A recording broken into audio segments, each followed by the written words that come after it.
swiftly on to Alec Smith. Hi, Alec. So, who's the director of Sentry, and who's going to be talking about Sentry Analytics. So, and this is some software developed by Yagro. We have got somebody from Yagro here somewhere. Software developed by Yagro, which you've taken on and actually applied to your farms, I believe, and Yes. And analysing huge in depth on variable costs. Yep. Okay. Yeah, I'm going to apologise at the beginning of my talk because some of it we might not be able to see at the back because it's quite in detail, but we'll come to that later. Yeah, sure. But yeah, so thank you, Gary. I'm Alec Smith, recently appointed director of Sentry. I've been there my whole working life. So yeah, and after just hearing what Emma said, I'm quite glad we're an EO company rather than got shareholder directors telling us what we've got to do. So yeah. So yeah, just going on to what I've talked about today. So I'm going to talk about benchmarking and what we do at Sentry. I'm going to delve into a bit more detail into one of our farm's figures to show you what you can pull out of it. Some sort of key learnings really that we can all take away today, some sort of easy wins to all improve our businesses. And then just a bit of a discussion point on fixed and variable costs to finish really. So benchmarking at Sentry, we've been doing it for over 25 years. Historically, when we started doing it, we used to do it all in-house. So our technical director at the time used to lock himself away for a good 4 months of the year and finally reappear about this time of year with a nice big thick book of benchmarking reports, which are very detailed and also very relatable because we all run the same system, so it's quite easy to see the comparisons so we can see where they were. We then had a sort of change of direction and how we were doing it, taking quite a lot of time. So then we started using FarmBench, but we found FarmBench wasn't really ticking our boxes, wasn't directly comparable with our business, and only certain types of business were going into it, and also the manual input. So then we're now using Sentry Analytics. We've now been, as Gary kindly mentioned, been powered by Yagro's software. We're taking our expertise to take it going forward. And the key thing for that is it's got rid of the manual input, because that is the bit that kills anything going into it, really. So why do we use Sentry Analytics? Really, as you can see here on the left-hand side, we've got sort of insight, added value from the data we can get, and sort of the level of detail required. Just looking here, really, you've got the classic pub talk, which really doesn't really give you anything because it's not relatable to what you're doing unless you really trust the person you're talking to. Then you get your farm level, which is sort of your accounts, which is sort of probably the level of detail Gary goes into here. It tells you where we are on the farm, but actually how do we delve into that going forward? So then you can go to the crop level, then to your variety, and then to field, and then also there's activities taken on the field.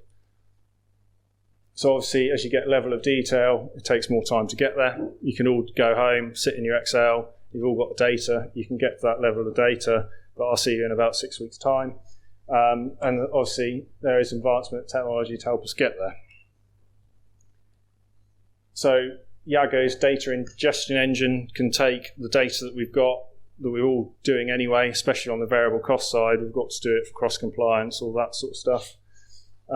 Takes it through, verifies it, and makes sure that if I put some data in, George puts some data in, Rebecca puts some data in, Ian Piggott puts some data in, it all is comparable. So it all makes sure that everything that goes in there is relevant to each other, so we can actually get some get some good outcomes from it. So essentially, we can do this, which therefore gives us a full deep dive analysis into our data with essentially a click of a button and a bit of verification within 5 days. So a bit of a case study. This is one of our farms. They grow 155 hectares of wheat in Norfolk with wheat, rye, winter barley, sugar beet, and then peas, linseed and potatoes. Average wheat yield for 21 harvest was 8.8 tonnes per hectare. Sorry, you can't really see this, but they've got two varieties. They've got Kerin and Extaze. As you can see here, the variable cost cost reduction here is only actually £3 a tonne different. So there's only two varieties on farm, but actually if you hit the spec on Extaze, that's absolutely fine because you'll get higher price, so that's fine. But the actual variable cost spend per hectare is £80 a hectare difference between the two varieties. So you can see here there's actually looking at more in detail as we go. And then this is the Extaze wheat.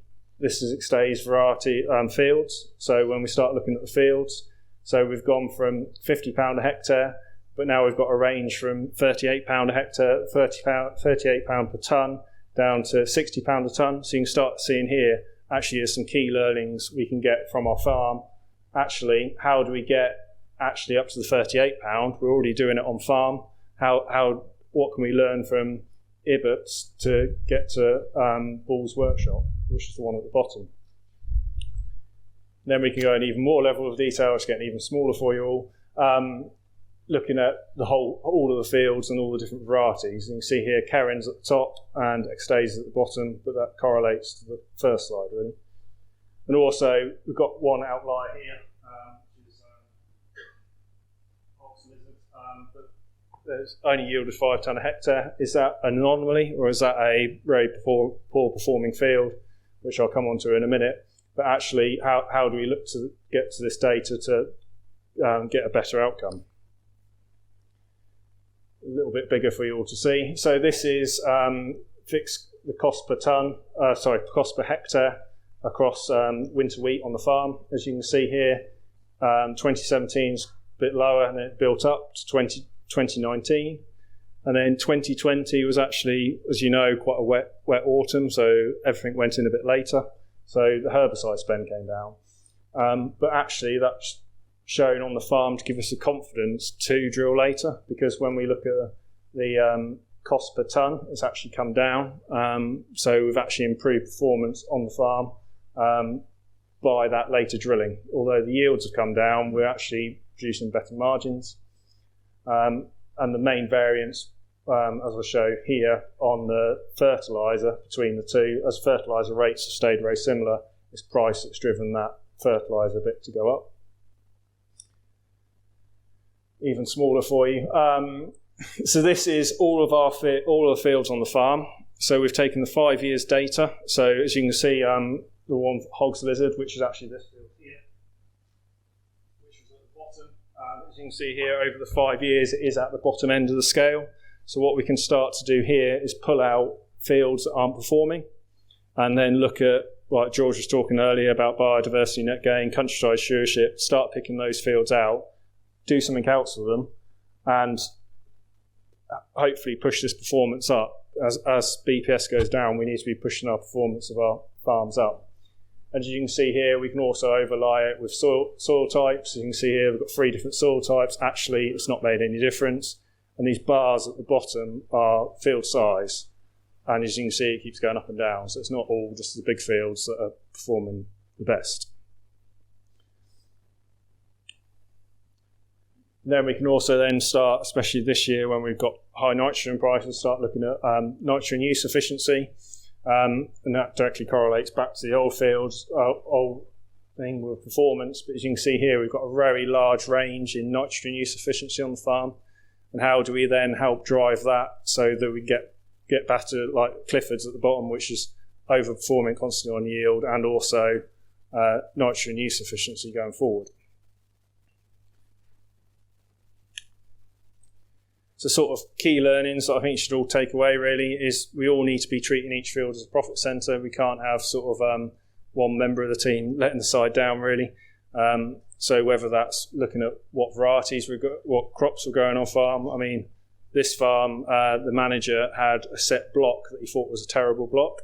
Actually put it in here, he's been putting the wrong, when it was sugar beet, it totally dragged the average down, but when it was winter barley, it was actually one of his best performing fields. So actually, perceived perceptions, use the data that you've got. We've all got the data, variable, especially with variable costs, so do use it.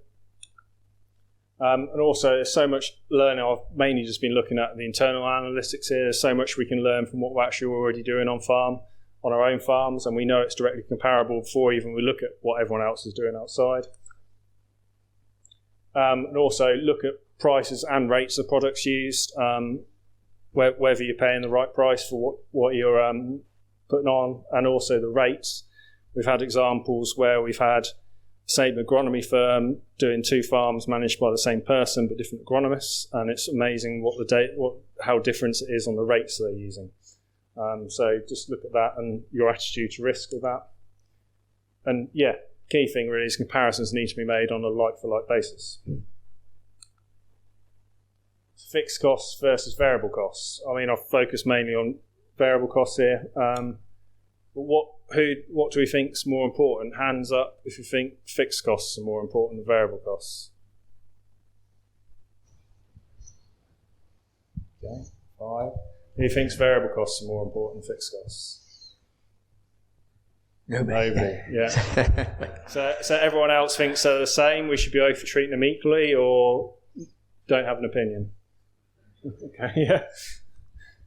Yeah, there are challenges when we start looking at fixed costs, especially when you look at multi-enterprise businesses. So within Sentry, we're quite lucky in the fact that most of our businesses we're looking at mainly arable farming, so it's quite easy for us to compare and benchmark our fixed costs to each other. But when you start looking at our business versus another business, it's quite difficult because you've got other enterprises. You might have Granny's heating oil in there, for example, which might throw the data out. But yeah, I would say both are important and both need to be right. I'd say variable costs are a lot easier for people to play with because there's less emotion attached to them. I've had several meetings over the last couple of weeks where we're looking at restructuring businesses, but labour, someone's been there 20 years, they don't want to get rid of them.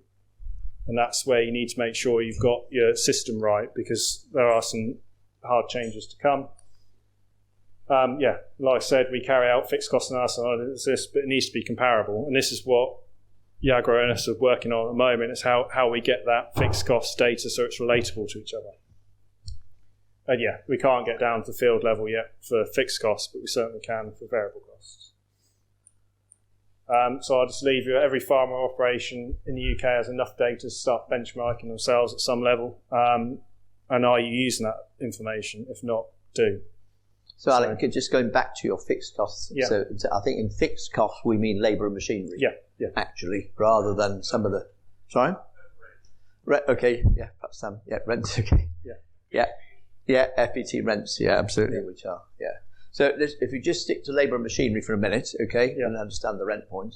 Labour and machinery. So several of our clients have actually formed machinery syndicates. Yep. So, and that's not getting rid of labour, as you said about, we don't want to get rid of labour. So do you in Sentry, have you formed any machinery syndicates between your farms so you're sharing your labour and machinery and contracting out to your farms? Yeah, very much, especially drills, as we're going more down the regen route and direct drilling. Sure. Okay. Having a variety of drills across the company, all across East Anglia, moving them about is very much so. We've had several collaborations agreements, even with local farmers, for various different operations, because we're all going to have to go down that route. Yeah, and I think that's where labour and machinery starts to work. And it's about scrutiny, I think. Yes. So huge scrutiny into variable costs, and we all know this scrutiny that goes into variable costs. Yeah. But on the average farm, there is hardly any scrutiny into labour and machinery. It happens to be there, and you've got a lot of kits, and we've got around about on average, about 300 to 350 pounds per acre tied up in machinery on the average farm. Whereas when you do a joint venture, you can actually scrutinise it and get it down to 200 or just below 200 pounds per acre.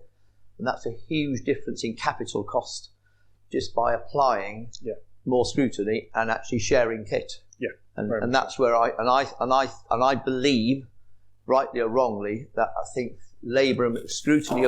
scrutiny of labour and machinery and reorganise it along those lines will give it a larger benefits than scrutinising variable costs, because we've all been scrutinising variable costs, and you've taken it to a greater depth, but how much return there is on that little marginal bit of scrutiny, I don't know. Whereas if we spend more time on labour and machinery scrutiny in the industry, I think we'll have a larger benefit. But I agree, we need both. Yes. Yeah.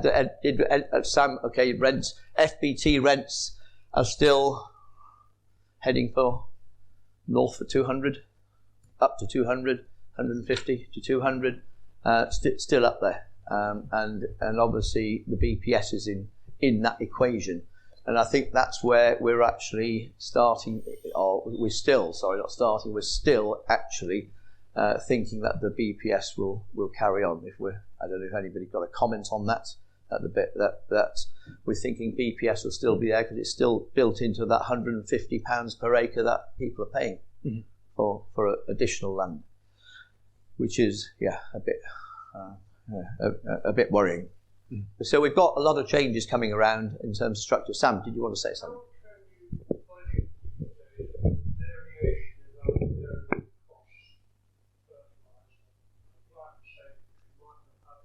Mm-hmm.